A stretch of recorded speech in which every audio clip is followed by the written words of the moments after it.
All right, if you're turning this on, I'm just gonna make sure that we're set up here, that everything's good to go. So give me 1 second. So I know the date on here is wrong because it's an older PowerPoint. So believe it or not, it's not September 18th. Yeah. Okay. Give me 1 second. All right, we are good to go.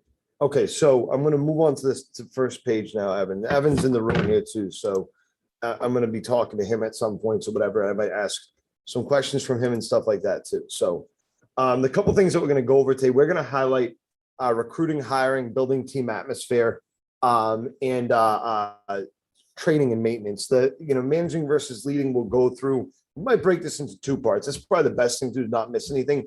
Mapping and territory, for all intents and purposes, we don't have to go over right now. That's something that takes an hour's worth of training to go over. We might touch on some things, but we're going to kind of do this in two phases. So let's start with recruiting and hiring. So for us, the major, and we're going on to the next screen, Evan.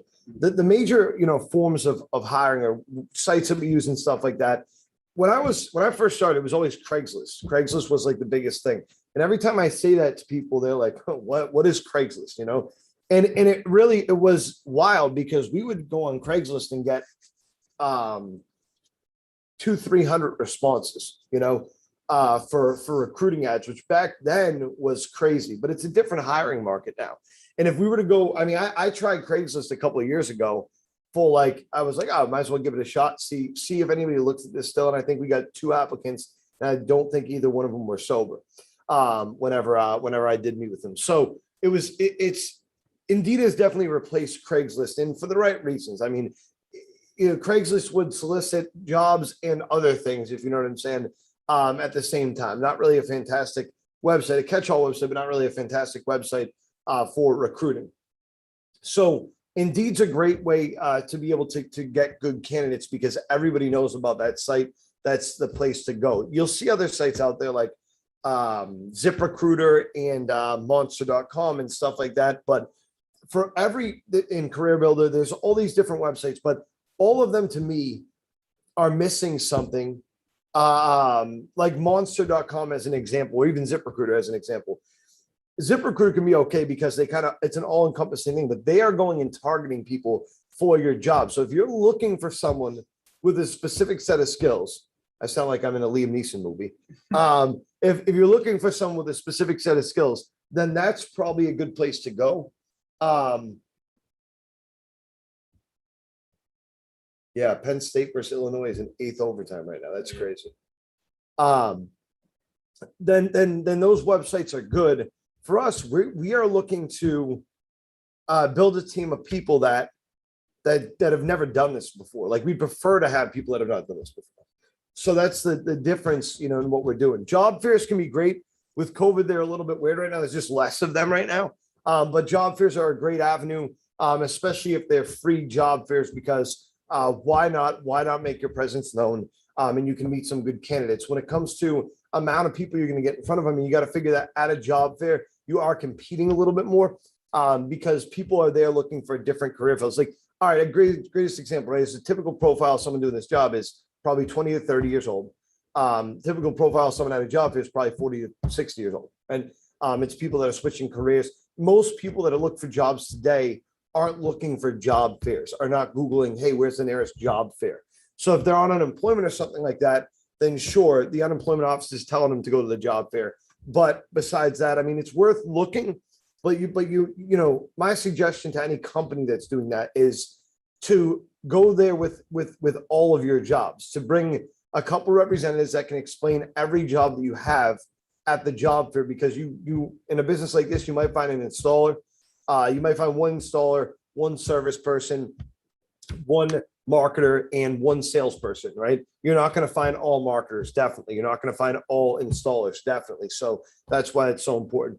Facebook is a great resource if it's used properly. We have not leveraged that over the course of the last year because we haven't needed to, but definitely something that if we can manage, I think that's what we'll have prospective team leaders like yourself, Evan, do at some point here soon, because it's a great resource. if it's managed right now. What my suggestion is you got to hustle through Facebook. So you go find the top Facebook groups in your area. A couple examples of where we've talked to people before, put out an ad before. It's free. That's the beauty of it. Is like for us, like Carlisle, yard sale group. So 40,000 members. That 40,000 members. So someone or someone's son or uncle or aunt, whatever, grandson, someone is going to need something on there, a job on there, or someone's friend or something like that will. We've gone to LGBT groups before, and again, you're talking 8,000 people, again, that have a wide net of different references and people that they know and stuff like that. So it's a great way to be able to find people. That's what I suggest on Facebook. I don't suggest doing like Facebook ads and stuff like that. Referrals, well, you need the people to get referrals. And referrals are a great thing. The problem is it's all about who you're hiring at that point. If you're firing, that would be, yeah. If you're firing, then ask for referrals. So if you're hiring somebody from like a college, that's a great way to be able to ask for referrals, for example. Typically younger people are better for referrals because they just have a wider net. Like I think about it. I mean, when I was 18 years old, I still talked to everybody I went to high school with. When I was 19, I talked to almost everybody I went to high school with. By the time I was 22, I didn't talk to many people from high school anymore, and so you start to, pull apart from people, and then you get a family and this, that, whatever, and your circle gets smaller. So, but it's definitely a good thing to leverage. Make sure you have a referral bonus in place and stuff like that. Colleges are great, but right now it's tough because of COVID. They're not really letting people in. We used to go to colleges and set up job fairs and stuff like that, and job tables and so on and so forth. So we're going to go on to the next page because there's different parts of this here.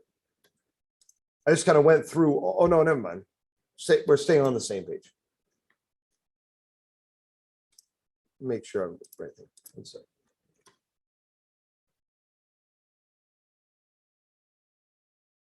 Yeah, we'll stay on the same page. Of course, I had to screw that up on the thing here. Hold on 1 second.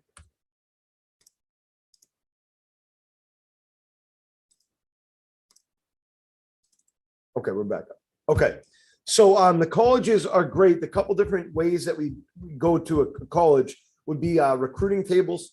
So setting up tables in like a populous area of the college, whether it's a lunchroom, stuff like that. Talking to people, and we do offer scholarships to students as well. So that can be helpful too in environments like that.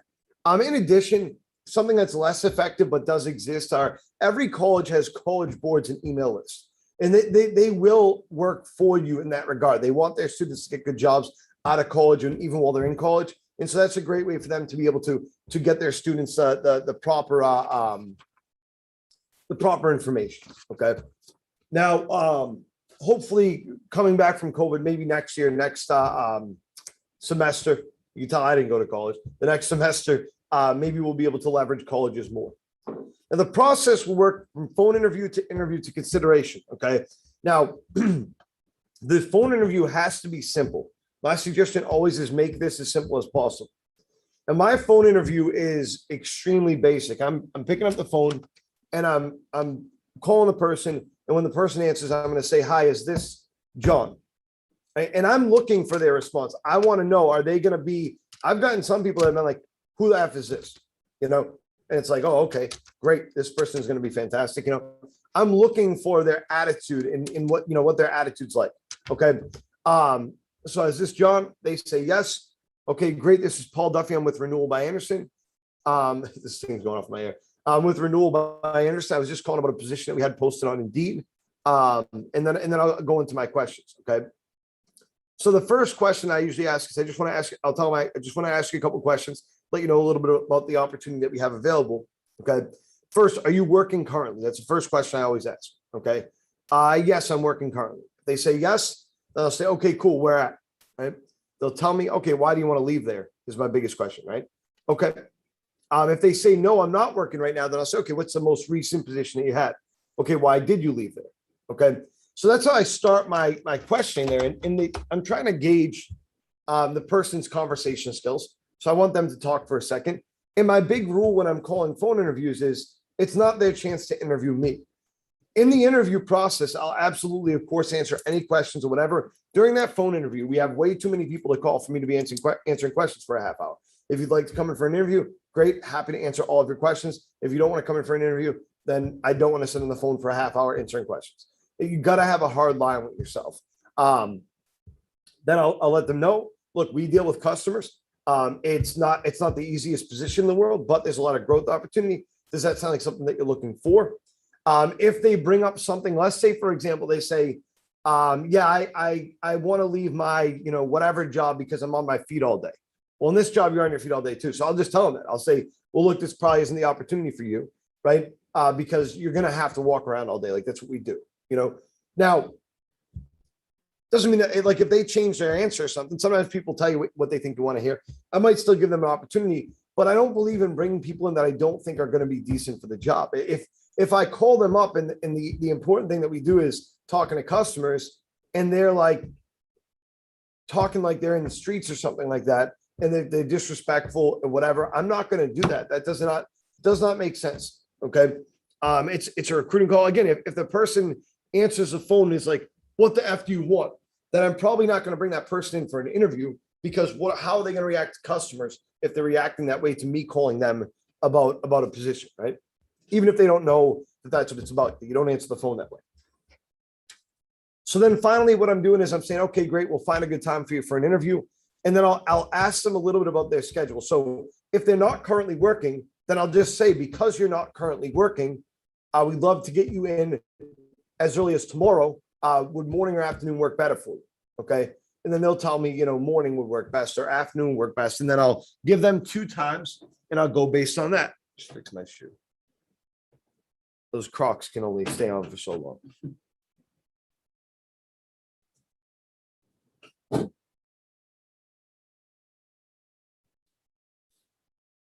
I should keep extra socks. That's not a bad idea.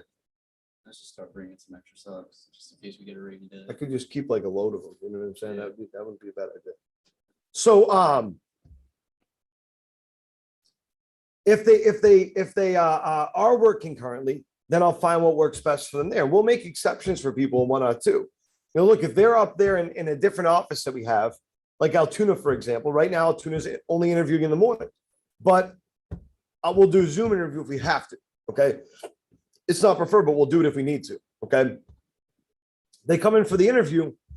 The biggest piece of advice, I make this relatively short, but the biggest piece of advice I can give with the interview is let the person speak. Let the person speak. You want there to be you want there to be as much comfortability as there will be when they're in the office, right? So one thing that we promote is that comfortability, right? I want people to feel like they're in a place that is not work when they're around each other, because it damn sure is work when they're not around each other. So it's like, let's make sure that it's a fun, open environment, reasonably, but it's a fun, open environment outside of when we're dealing with customers. That way it doesn't need to be when we're inside of dealing with customers, right? So I'm going to say something like, so what's your deal? What do you like? Right. And then, anything that you want to tell me, you tell me, and I'll leave it super open-ended like that. Okay. And then I'll see what they say. If they're like, oh, well, I played the piano once. Well, then again, I'm not going to not hire them. Okay. But I'm going to ask more questions, right? I'm going to, okay, well, I mean, what else? There's got to be more to you than you played the piano one time. Right. And I'll ask them questions. A lot of times what you get from people is, I've been working so much, I have no time for, what I enjoy. And I'll tell them, that sucks. Well, if you weren't working so much, what would you enjoy doing? Right. Ask them a question like that. What talents do you have? Right. Stuff like that, unrelated to their job right away. Okay. I want to know about them as a person first. And I want to hear how they speak about things. Then I'll move on to work experience. And I have their resume or the application in front of me. And I'll tell them, I'll be like, look at this job here. Why did you leave? I know you wrote down management here. Explain that to me. Right. And if I see consistencies or inconsistencies, then I'll ask them about it. If they were at every job they were at for 3 months, I'm just going to say straight up, why do you leave jobs every 3 months? Right. I'm not going to sugarcoat it. I want to know, why do you leave jobs every 3 months? It does not look good on a resume. I'll give them advice. I'll say, look, just for future reference, and here we'll give you the leverage and stuff. You probably don't understand this, but I would not put down 15 different jobs on my resume. It does not look good, you know?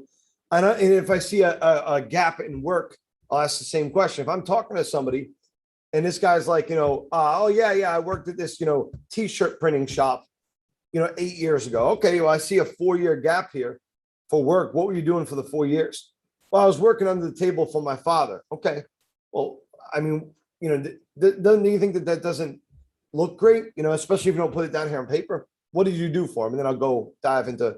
And I want to see the reaction. Again, when they're put under pressure, it's important to gauge reaction. If the person gets pissed and I question that, well, they're probably not going to be the right person to go out there and deal with customers every day. They're going to question everything they say, And so that's what I'm looking for. That's where I'm applying the pressure, right, in the interview process. Okay, and then I'll tell them if they say, well, I left this job. I got fired because I was missing time, and I didn't miss a lot of time, but I had to miss some time because of some different stuff. Okay, well, how many days did you miss? A lot of people just let that go. I've seen people here just let it go. Oh, okay, cool. You're not going to do that anymore, right? No. Okay, no. Ask how many days did you miss? Okay, and if you don't mind me asking, what for? What could we do to help you make that not happen here? Is a good way to ask that question. Okay.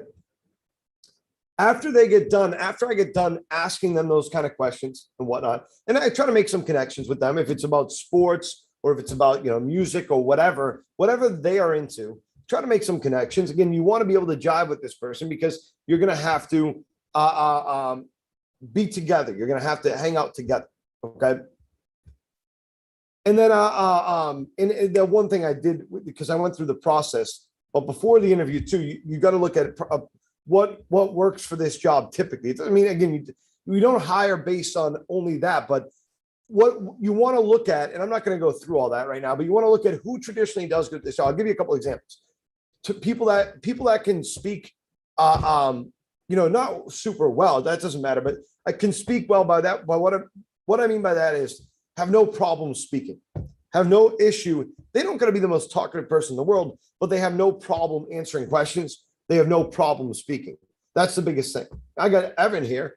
He does. I've heard him talk more over the last couple of weeks than I've ever heard him talk before.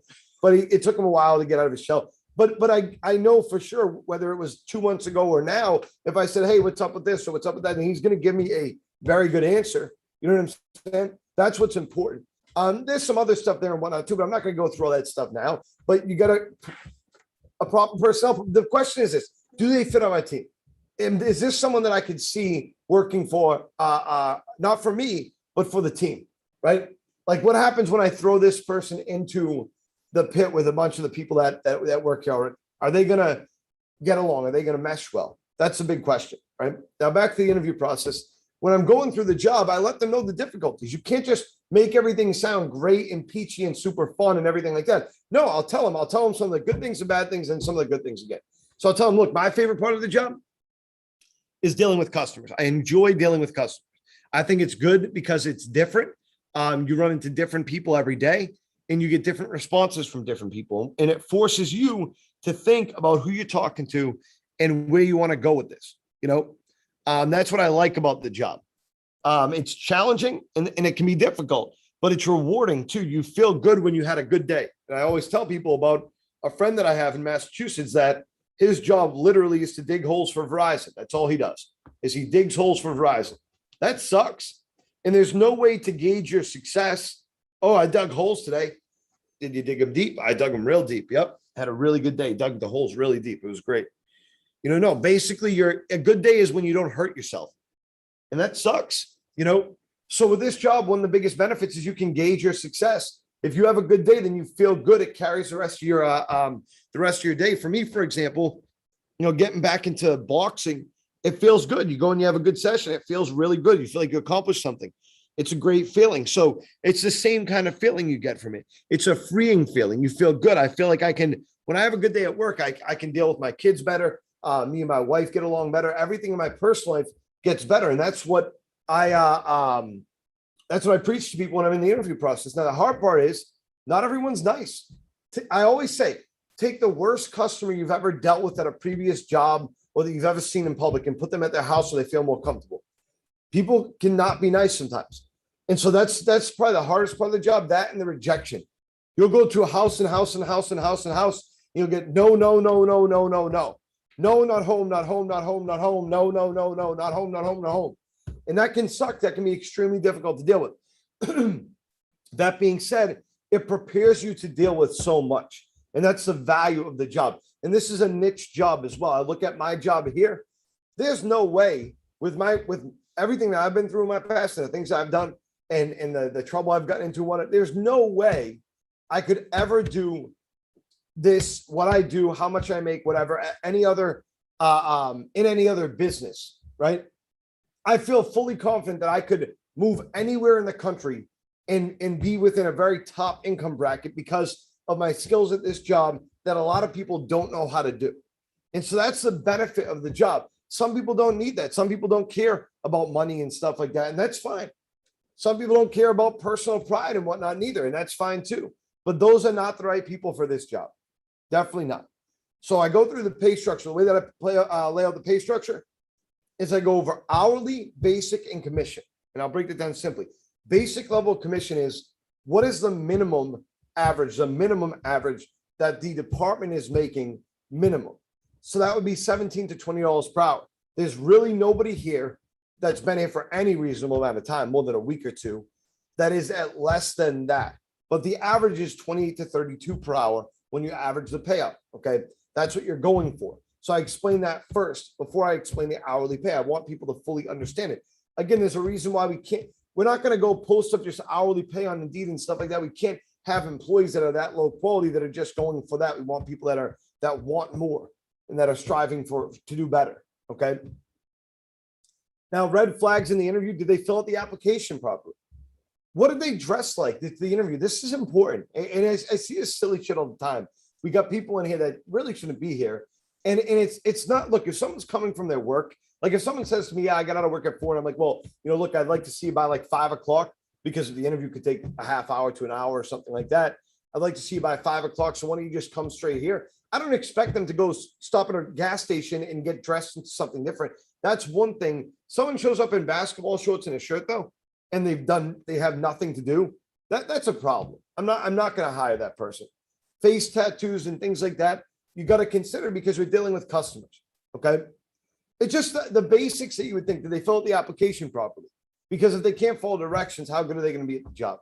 These are things that you got to consider. Red flags you have to consider. Okay.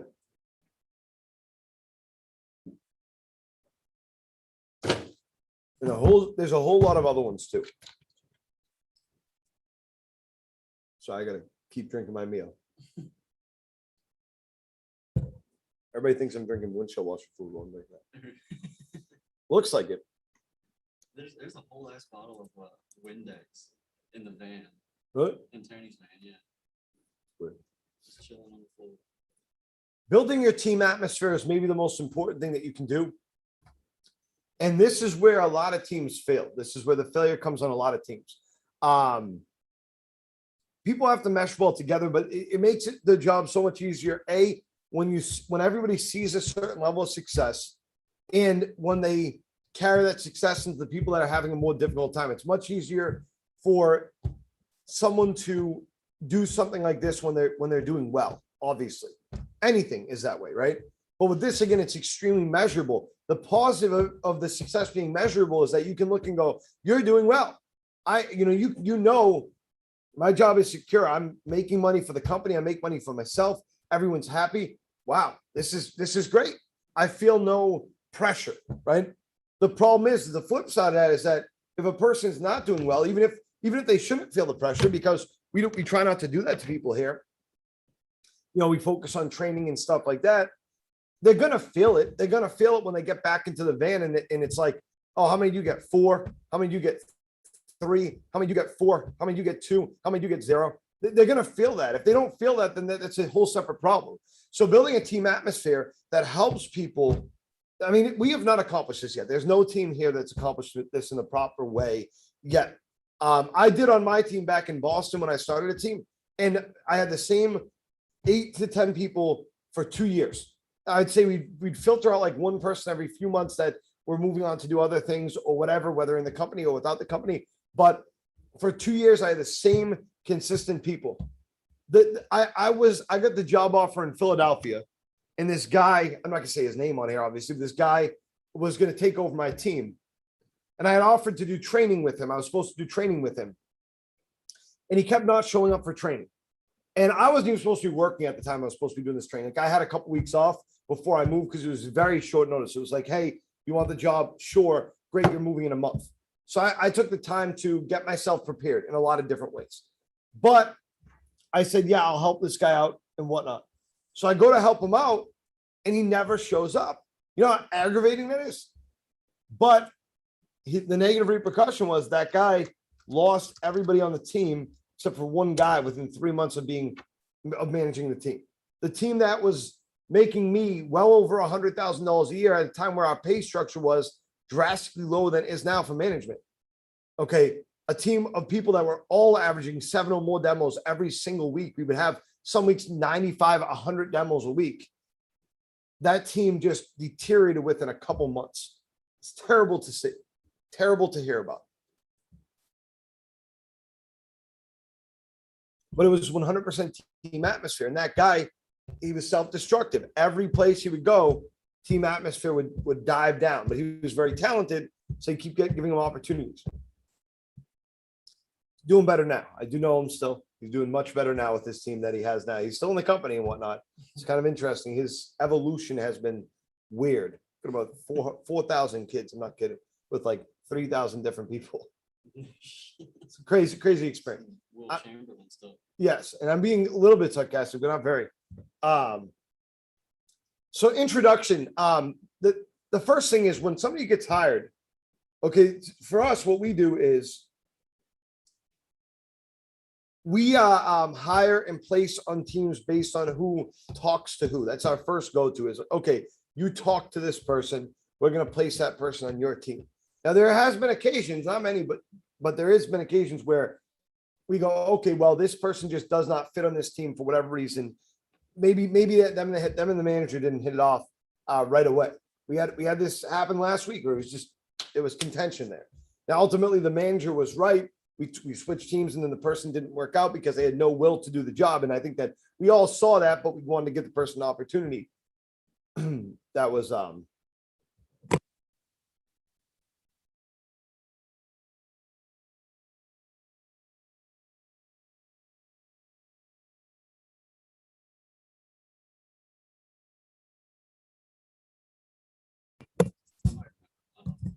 What's his name?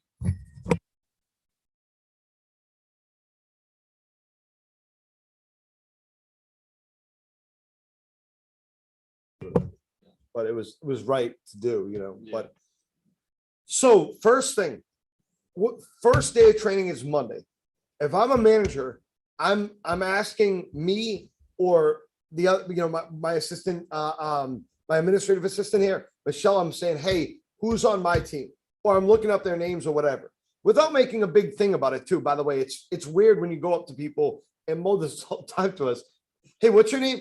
What team are you on? Did I talk to you? Did I talk to you? Just chill out, dude. Just look up their names on the message thing, and I catch it all the time. I'm like, hey, stop that. And but it's all in good fun. It's all funny. But introduce yourself. Walk up to him. Hey, by the way, my name is Paul. I just want to introduce myself. You're going to be on my team. As our teammates come in, I'll introduce you, so on and so forth. Okay. Hey, Evan, by the way, this is John. John just started, today actually.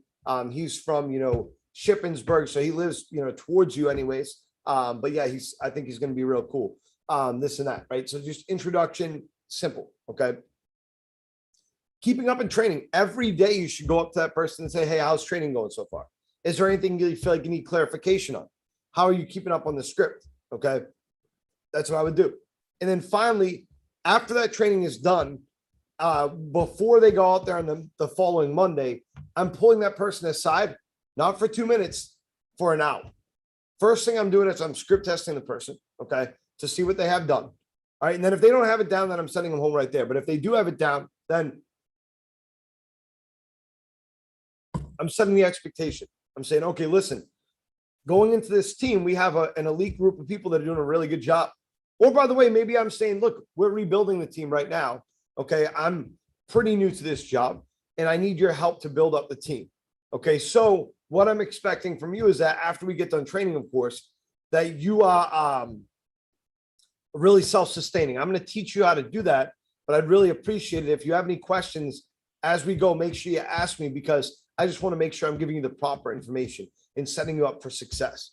Okay, but set the expectations. If there's anything on the team that you want the person to know, like, look, we are something shouldn't have to be said, right? But we are on our way out to territory. Maybe you explain to them, for example, on our way out to territory, when we're going out to the neighborhoods, we practice quite a bit. You got to participate. Okay. That'll be the expectations, that you participate in training. And the one thing I want to let you know too is, because we had an issue with in the past, make sure that you can quiet down when other people are pitching. I don't think we'll have a problem with that with you, but I just want to let you know, just set basic expectations. You know, if you want that person to come in a half hour early for the rest of the week, tell them right then. Don't tell them every day. Just tell them right then, hey, by the way, too, I want to ingratiate you the right way. So I want to kind of go through notes with you every day. So I'm just going to have you come in at 11:30 every day for the next 3 days, whatever. Okay.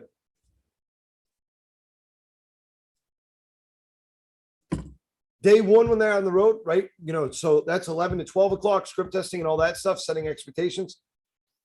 Then as soon as the team gets in, hey guys, I introduced you last week, but John just made a training. He's doing a fantastic job. He's really excited to be here. So if you guys could just introduce yourselves. The idea that I had, that again, nobody is leveraging because they're silly people, I guess, is print out a page with a picture of each person on your team and a description that they wrote about themselves. So for example, if I said, Evan, tell me 3 things about yourself, just anything that you think we should know about your past experience, about your time here, anything, give me 3 things. Right now? Yep. Oh, okay. I'd say I'm a pretty chill guy. Not hard to get along with. I like video games, movies, and I don't know, I just like hanging out. Pretty much it. Cool. And the job here is pretty great too. I do love working here. Okay, great. Excellent. Yeah, see that. So now imagine if you are a new person and you come in and you get a paper, it's got a picture of Evan. Maybe it's got some like goofy picture of Evan or something like that too. Each person on the team, not just of Evan, that'd be a little bit weird. But every person that comes in and give a picture of you. But maybe everybody's doing like the same pose, or maybe even there's a picture of the entire team together, and then there's a picture of each person on the team. Okay, something like that. Okay, with the description of that person, just a brief thing that they wrote. Okay, that would be so much. Now this person knows you before you even set up the day. So you do your introduction and stuff like that. What I'm probably doing is I'm having that person probably sit in the front seat of the van, because I want to make sure that I'm controlling their training that first couple days. Maybe I have that person on day 1, instead of doing scripting, maybe I have them play the customer for the people in the van, like just so they can get used to the team and stuff like that. So I'm welcoming them to the team that first day, showing success early. Okay. I want to make sure as a manager, you need to write leads on when you're with trainees. You cannot afford, look, bad days happen. You might have a day where you don't get something. Okay. Not every week, like one day sometime. You cannot afford to have bad days when you're with trainees. You can't afford it. They need to see the success because they need to see what the expectation is to the job. If you go out there with trainee and the 2 out of the first 3 days, you get nothing, then what do you expect them to do? You know, I mean, if that's their barometer for success, I don't even know if barometer would be the right word, but you get the point. Yeah. If that's their, what they're gauging their success off of, then there's a problem. Okay. And be clear with them as they're going through those first 3 days. Okay. Help them get to success. Meaning, if you need to jump into an appointment, talk to a customer, go ahead and do it. Okay. Especially the first and second day. Don't let them just flail and die out there because they're having a tough time.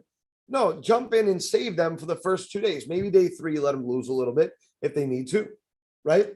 But make sure every single day you're checking in with them, going through with them what you need to. Let's put it this way. If you've got someone that's not confident themselves in the job and they're not confident in what they're doing, and it's going to potentially make them leave the company, you should know about that way before I do, right?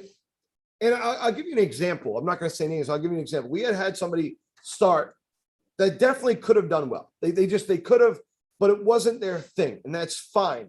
But I remember, and this happened a bunch of times. I remember the first day that they went on the road, I said to the manager, "Hey, how'd they do today?" And he said to me, "They did good. They didn't do a lot of doors, but they did good on the doors they did." I said, "Okay, cool. Great." Then that's a good indication to me, right? Day two, I said, "How'd everything go today?"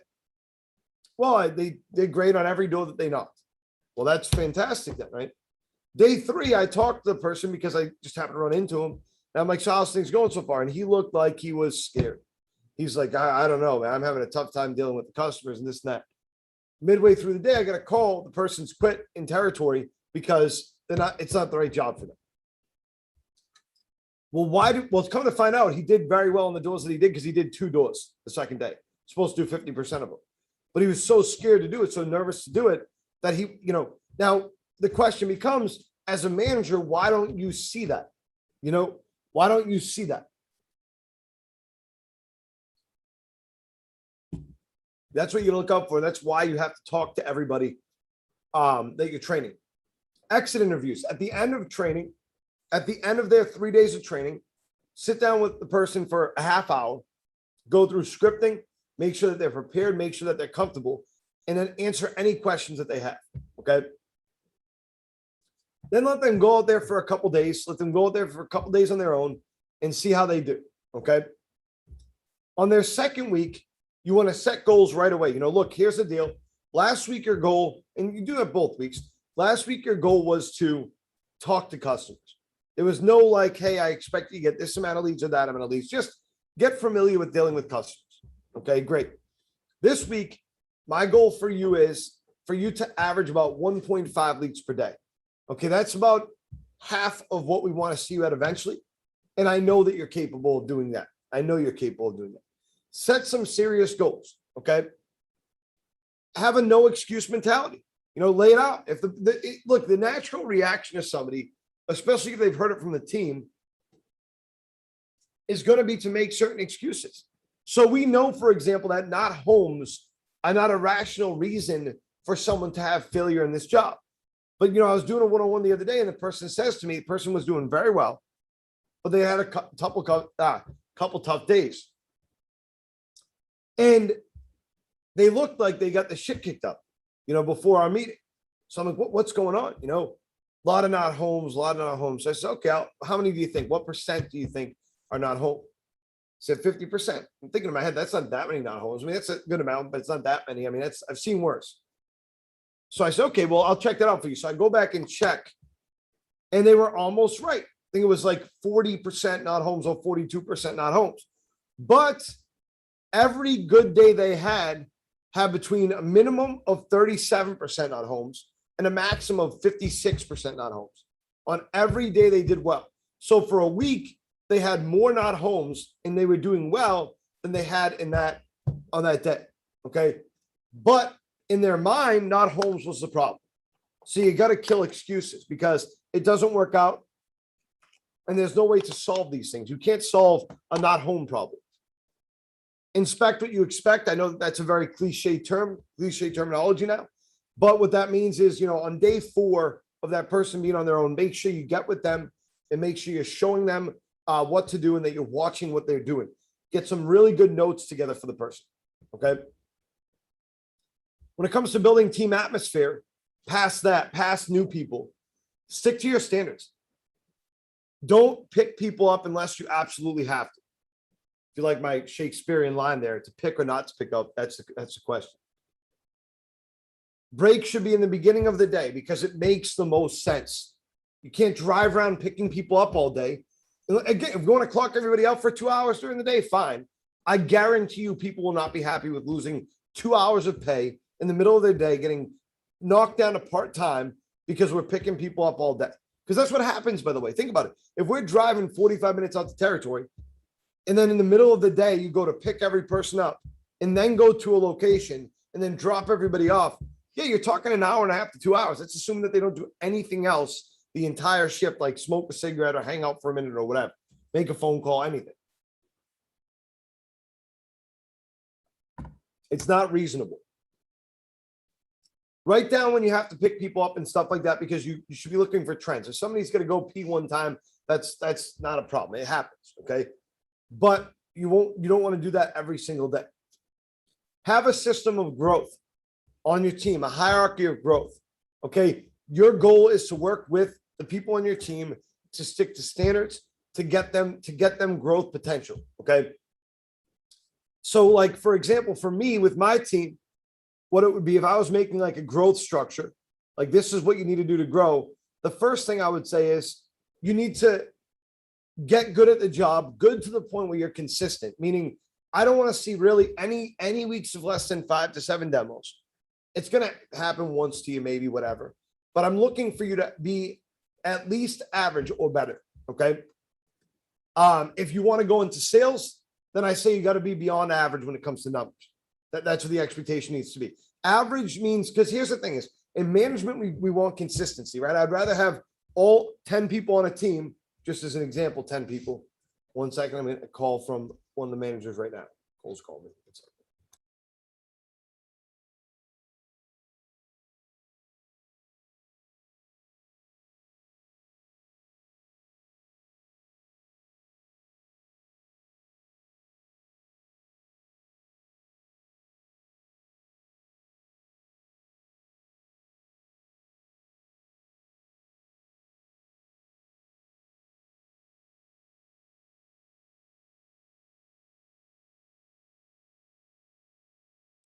Okay. So I'd say, we want consistency in management, because I'd rather have a team of 8 or 10 people that are getting, 2 to 3 leads every day than a team of 8, 10 people that are like where 3 are getting 0 a day, 2 are getting 8 a day, and then 1 is getting, that's not consistent. And what ends up happening is it breeds failure. You want everybody to be doing well on the team. Now, if somebody has consistency in their numbers, you can expect they're going to show people how to do that, and vice versa. Okay. So that's like first, but in sales, again, production is everything. And you expect a little bit of selfishness in sales. And that's fine. That's fine. It's not all about the team, and it can be about driving performance, when it comes to going into sales.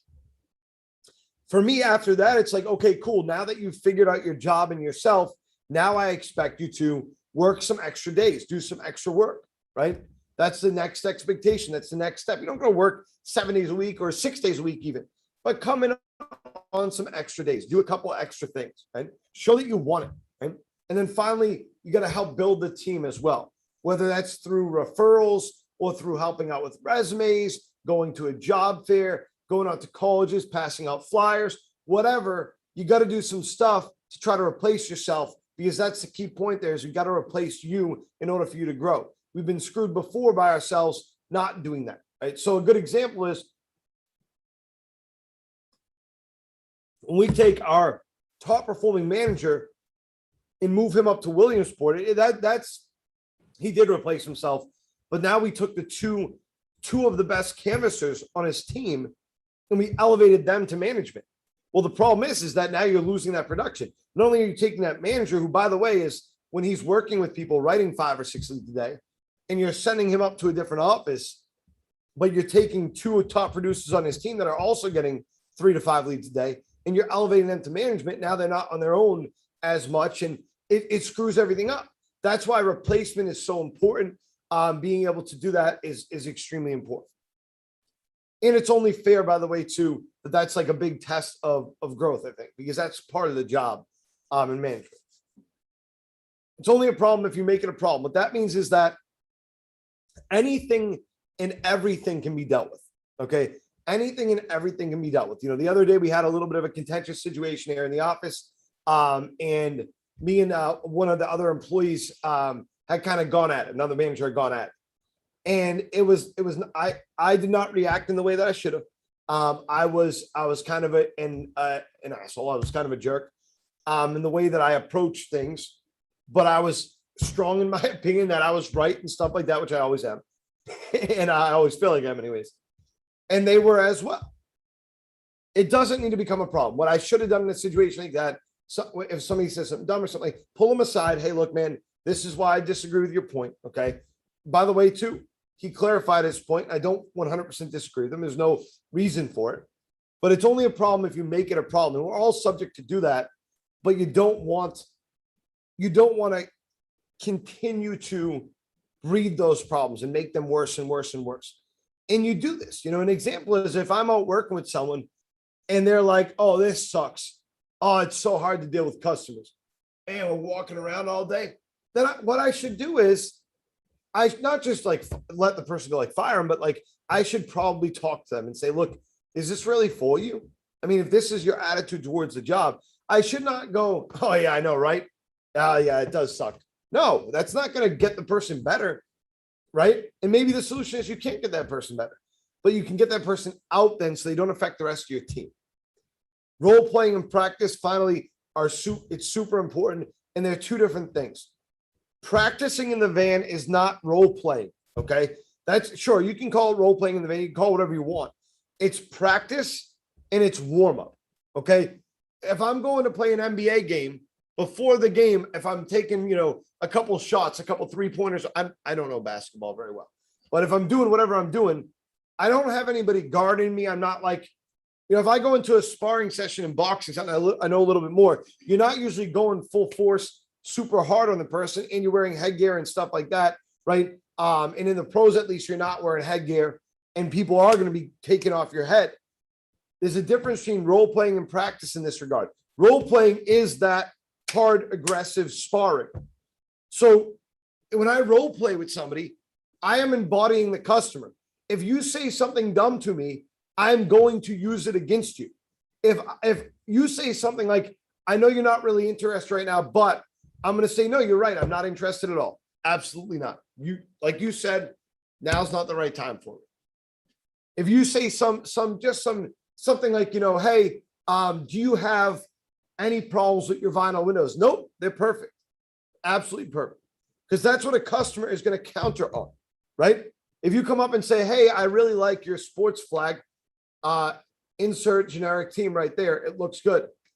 And so, yeah, thanks. I mean, it's not mine, but appreciate it, because that's what's going to happen there, because it's not specific and it's not, the rebuttals are not secure or whatever. And so the role playing and practice, super important. Both of them are super important. Role playing, or sparring, if you want to call it, should be done at least once a week with every single person. Separate from everybody else, individually, in an office setting, okay, where you can take down notes and where you can get real serious about the conversation. You should not be in that role-playing session going, oh yeah, my wife's name is, chalkboard. You know what I'm saying? No, it's not a joke. It's not a joke. Okay. Oh yeah, it's 6969 Street. No, it's not a joke. That role-playing session, practice, sure. You want to joke around, practice. You want to play the game of horse or whatever, a basketball reference. Again, I don't know anything about basketball, but that's practice. That's fine. That's practice. You're in the van and you're goofing around and okay, fine. Right now, when it comes to practicing in the van, I would do a couple things. Switch it up. You don't want it to get too dry. So one day do 3-on-1. So the 3-on-1 is I'm the customer. And I would switch off customers every day. I want to participate too, even if I'm driving. Okay. If I'm driving, when I was driving the van and I had my team, I was role playing every day. They would understand if I went a little bit slower because I was paying attention to my driving or whatever, but I still would get involved at least because I wanted to practice too, quite frankly. So you should still be getting involved. Okay. But maybe you switch off the customer each day. And what a 3-on-1 is Evan starts and he goes, good afternoon. My name's Evan. I'm with Renewal by Anderson. You Mr. Jones, this, that. And he goes through his thing. And partway through that script, whatever part it is, the only thing you don't want to do is switch every line. That gets so annoying. But partway through that script, maybe in the window problems, you go, okay, Paul.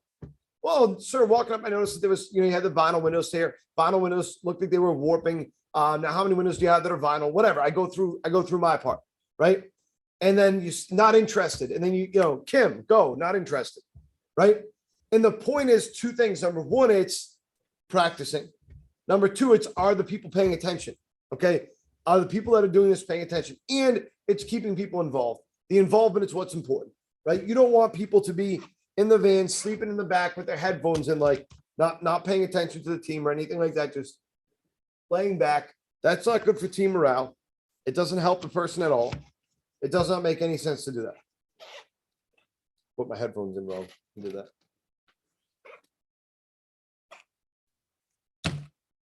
It does not breed success to be sleeping the entire drive out to territory because you get out and you're tired. You're never more well rested after that. It doesn't happen that way. Practice. The next day, I might switch up and do role play tests. Rebuttal testing. Evan, not interested, number one. Okay, great. Julie, not interested, number two. Franklin, made Franklin up. Franklin, can't afford it. Jonathan, pick whichever rebuttal you want, right?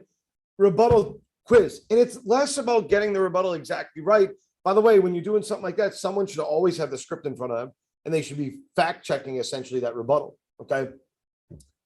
And then finally, trivia. Trivia is another fun thing to play too. And again, is trivia going to get you more leads? No. Pick them out of a hat though. Do something, silly, right? And some of the questions will be silly, like, who's Miley Cyrus's dad? Okay. But that should be very few questions like that. Okay. Most of them should surround, the company you're working for, right? So for us to, who created Anderson Windows? Okay. What's the president of Renewal by Anderson's name? Okay. What's name me 3 types of windows, three styles of windows. What do you call the patterns inside the window glass? Just like anything like that, right? We could come up with 1.5 million questions, right? And I'm even cool. I've said this to all teams, so put pressure on your manager, Evan. And remember this when you go into running a team. I've said, go grab some, $1 scratch tickets and a couple times a week, do that and give out a couple of prizes, and we'll pay you back for them. You know what I'm saying? It's fun. It keeps it fun. It keeps it entertaining. Keeps it going. That's how you create that good team atmosphere. And, keep up with your people too. It's tough. It's tough for me. I try to text all these people in training and stuff like that as they're getting done training, make sure that they're doing well. And this stuff. It's hard. It is hard. Especially if it's 40 or 50 people, but I try to, as best as I can, be there for each person. It's much easier from a team perspective for you to do that. But you should be making sure that you're head checking everybody, doing your one-on-ones, keeping the team rolling in that way. And the effort you put in here will pay off astronomically when it comes to that. Training and maintenance. This will be the last section that we go over today. Create a system of training with a weekly schedule. Train with mission and purpose.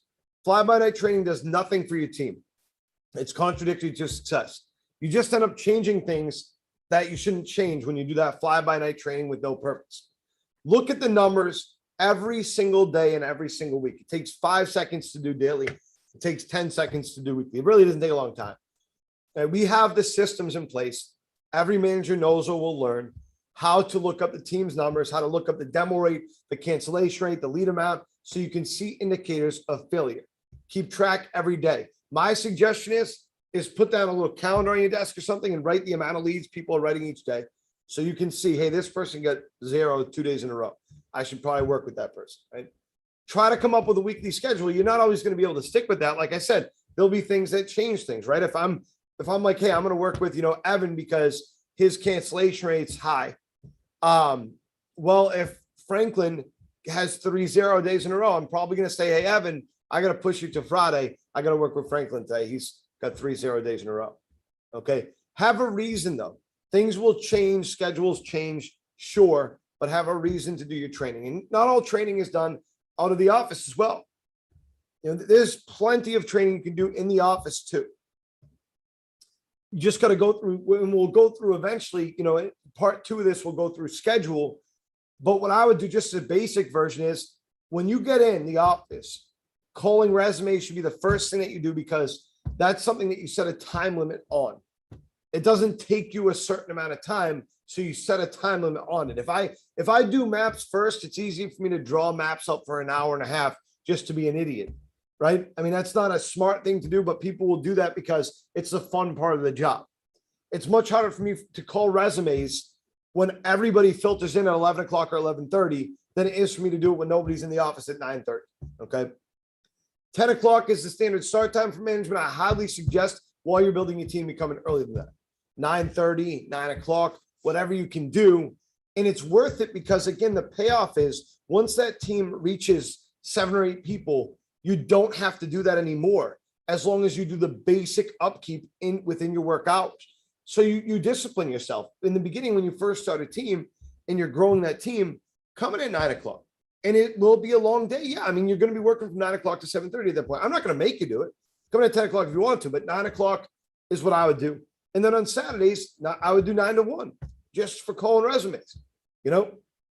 But again, if you do that effectively, the key word there is effectively. If you do it properly, if you listen to the training, you'll be successful. Okay. I am not good at a lot of things. I like to BS, like I'm the most confident person. I'm the best violinist in the world, this and that. I'm obviously joking. Okay. I always say I'm the fastest runner in the world. So I have like a fake left knee. I can't run for shit, but I always say that I'm joking. It's a joke. But there's one thing I'm good at. It's this job. I understand this job. I understand everything about it. I'm still learning every day, but I understand everything that I need to do. Over 12 years, I've gained enough experience to deal with that. So if you follow this training, then it will work for your team, but you got to follow it to a T. You can't pick and choose what you follow. That's where people fail. So if you do this for a month and a half, coming at 9 o'clock instead of 10 o'clock, and you go from 9 o'clock to 11 o'clock, calling as many resumes as you can. Occasionally end a little bit early to do some training or something like that. Okay. Whatever you need to do. Do you get, maybe because, you got your team is growing, instead of doing it from 9 to 11, you do it from 9 to 10:30. You do maps from 10:30 to 11 and 11 to 12. You work with your team. You work with this individual, you work with these people on your team, whatever, in the office, whatever you need to do. Window problems, rebuttals, whatever. I mean, just today we had somebody that we could tell was struggling with how they were dealing with customers. From numbers, we could tell that, how they were making personal connections. What did it take for him to have a good day? Very simple. Hey, these are things you can make personal connections about, just as examples. Okay, great. Now do 5 of them. All right, great, fantastic. Have a great day. That's it. Sometimes that's all it takes. Doesn't take anything else besides that to get somebody kickstarted. Hell, sometimes all it takes is you showing that you actually care about how they're doing and what they're doing. Sometimes that's all it takes. But you got to know what you're doing and why you're doing it. So again, I promise you, if you go for a month and a half, 9 to 10:30 or 11, calling resumes, then mapping and then training, okay, with whatever remaining time you have, then going on the road and training and stuff like that. If you do that plus Saturday, again, do from 9 to 11 or 9 to 12 even, do resumes, and then from 12 to 1, do extra training with some people. Once a month, go out with your team, whoever wants to, any extra people that want to go out on a Saturday, go out with them, because it's a great day to get some training done. That's not like an official day. So then you don't have the pressure of trainees and stuff like that. You do that for a month and a half. What's going to happen is it won't be the easiest thing in the world still, but it would be so much more automatic. You now know exactly what you're going to make every week, because every week is consistently relatively the same with slight exceptions. Okay. B, now you need to recruit one person a week instead of 3 or 4. Now you've gotten training so automatic that your success rate on your team is super high, and you have this core 6 to 8 people. So now you're just doing little things to grow. Okay. Makes a world of difference.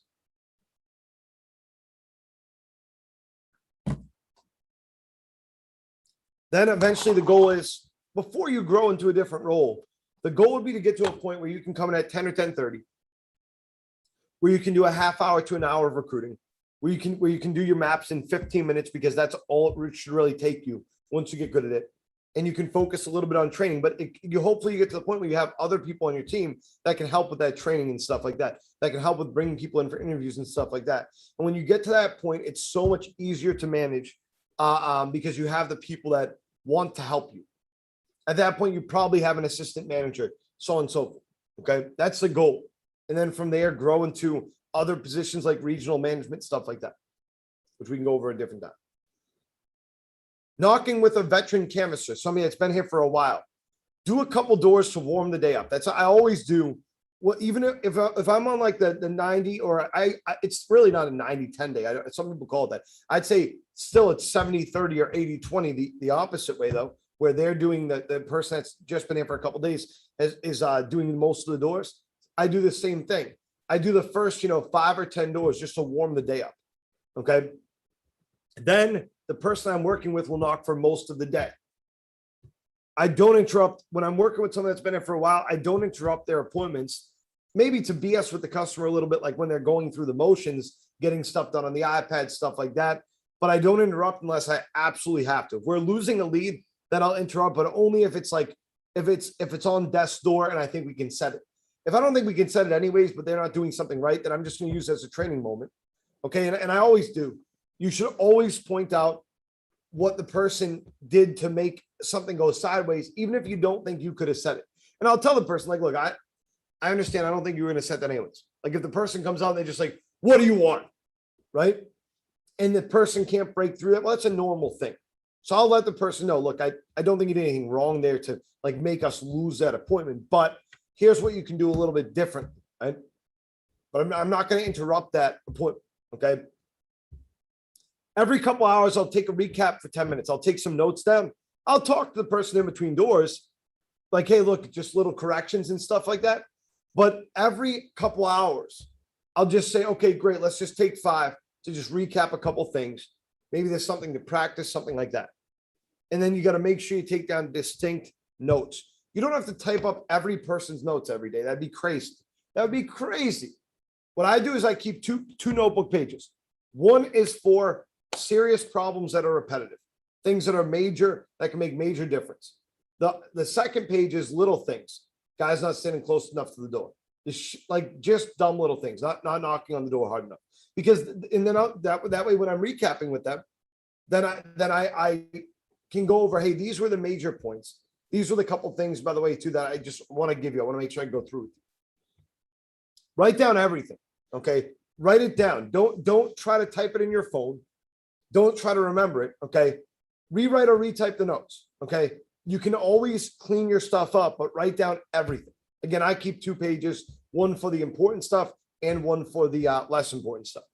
Then what I try to do whenever I'm writing notes down is whether I circle it. If my notes are already clean and good and in order, then I don't need to rewrite them. But if I'm doing that, I'll circle them. 3 things. Here's the 3 most major things that you can fix. You hand somebody a list of 40 things to do. A lot of those things can be combined. If the person is not rebuttaling people, then the person is not rebuttaling people. It's not that they're not using the not interested number 3 rebuttal. They're not rebuttaling people. They're rebuttaling people one time. That's the core problem, right?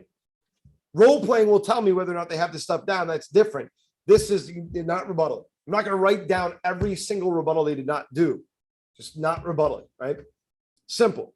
But you got to make sure when it comes to distinct notes, here's what I'm doing.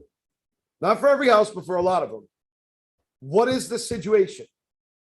The exact situation. Now, I'll give myself notes like pink-haired lady with little dog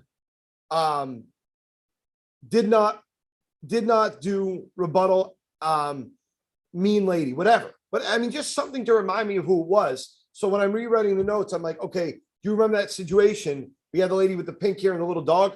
Remember how she was kind of mean? Yeah. And she said, not interested. And you just kind of like backed away. Right. So then that way the person can remember what situation I'm talking about. Right. So I want to give descriptive notes. I want to give the situation. I want to give what I would do different. Okay. What the effect would be. Right. I'm not going to write all that down. Again, my notes might be, make sure you rebuttal even when you're under pressure. Okay. Comma, even when you're not going to set the lead, you don't know that. And you want to make sure that you're doing everything you can do.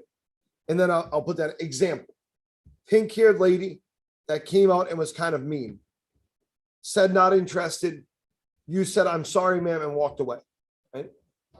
That would be a good example of a good note. Okay. Follow up the next day by meeting with the person that you were working with. Give them a prescription for their issue. Set clear standards and goals moving forward. Okay. So I'm not gonna go that night and meet with them. I might at the end of the night take 5 minutes to just say, hey, by the way, this is what I would work on tonight. Okay, here's 1 or 2 things I'd work on tonight. Okay. The next day I'm gonna sit down with them for a half hour and go over everything. Look at the lights turn. Can you move around a little bit because the lights turn off and you don't move around? There we go. That's fun. Happens to me all the time. Sitting still too long. Yeah. Yeah, and it doesn't see me over here. It just sees over there. Set a follow-up day on the road for the following week, an exact day. Work with your teammate for at least a couple hours with the intent of seeing their progress. So you get this takes a little bit of organization, but once you get that team established, it's easier to do this, right? If I don't have to deal with new trainees every week because my team is at 8 people, and every other week I'm adding 1 or 2 people, but I'm taking a week in between to work with the people that have been here for a while. That's the ideal scenario, right? That's where I'm getting the most bang for my buck, because if I can get in 2 people, let's say, for example, I'm training well and stuff like that. If I can get in 2 people, new people for this Monday coming up, right, for training and whatnot, then I deal with those people. And then the following week, I got nobody in. Then I can work with the people that I need to work with. I can rework with them. I can work with people that might be struggling or having a tough time, or that are doing fantastic and I want to know what they're doing. And then the next week I have 2 more people. And instead of having 1, 1, 1, 1, and using all of my time. And if you design this properly and you have a full team, this is a great way to do things. So let's say that I'm working with Evan, who's here in the room. Okay. So I say, okay, Evan, I'm going to work with you on Thursday. Okay. So we go on the road. All right. Maybe when we're going to drive to the doors, I'm like, hey, by the way, too, what do you think that you're struggling with most? Right. Maybe I'm writing that down, taking a couple notes, whatever. Okay, cool. So we got to get out there. I'm telling Evan, hey, I'm going to do the first couple doors. Okay. Just kind of get it set up. Okay. All right, cool. So I do the first couple. Hopefully I talk to 1 or 2 people. All right, great. Now I'm going to have you go for a while. I'll do a couple in between, but just, you're going to do the next, probably 20 doors or so. Okay. All right, cool. Excellent. I'm taking some notes. That 20 doors or so is up. All right. Hey, I just want to go over a couple things with you. X, Y, and Z, but really just focus on X right now. Okay, cool. I'm going to do a couple and then so you can process that. I'll try to show you something if I can, and then I'll have you do the rest. So I do a couple. Okay, cool. Go ahead. Does this thing. All right. End of the night. We drive back. Everything's all good. We had a great day. We got a couple leads. Everything's going great. Hey, Evan, real quick before you go, this is the thing I'm going to write these notes up for you tonight. Here's the thing, or tomorrow morning. Here's the thing I want you to focus on most is this. Okay. All right. I go home and I take 15 minutes to write up the notes. Or the next morning, I just wake up and I get in the office and, I get in at 9:45 or 9:30 and I take the 15 minutes to write down the notes again. Okay. Or to clean them up. Okay. Evan comes in at 11:30. At 11:30, I go, okay, hey, here's the notes. Okay, here's X, Y, and Z. Go through everything. Okay. By the way, Evan, I'm going to write this down right here because I'm going to be the most organized person in the world. I'm not, but it's a good, man, put it in your phone. That's the only way I remember things, is when I have all the reminders going off of my phone to tell me what to do. So, Evan, what we're going to do is, I want you to try to work on some of this stuff. Okay. You're doing a great job. You want to keep it up. Okay. That's the first thing I have to tell you is this is not like, hey, you're doing a bad job, this and that. Okay. Now, next week, I want to work with you on Thursday. It gives you a whole week, though, to work on some stuff. I want to work with you on Thursday next week, probably for just a couple hours. We'll see where we're at. Okay. So hopefully, if all goes well, Evan's setting 2 to 4 leads a day.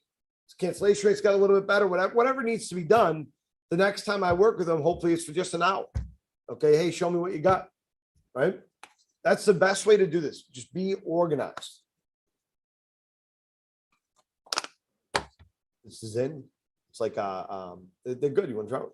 Yeah. Put it in your upper lip, or I'm sorry, either way is fine actually with these. I put it in my lower lip now because my upper lip I had surgery on. But it's good. It's like nicotine salt. Oh, really? Yeah. So it's like the stuff they put in vape stuff, but like salt for. Yeah. Mhm. I love these things. Yeah, because they don't make you spit. Yeah. Yeah. Okay. My brother chews like the tobacco pouches. Yeah. Oh yeah. Yep. And he's spitting in bottles. It's disgusting. Yeah, I can't do that. I used to do those. I'll tell you a story when we're done this. Okay, cool. Sounds good. Last, does this involve drinking some? No. Okay, because everybody's got a story like that. It does involve drinking some. Yeah. It was disgusting. All right, here's the last page we're going over. Okay, training and maintenance continue. Okay, and some of the stuff we kind of briefly touched on already. All right, as your team grows, meet with your team weekly. This is very important.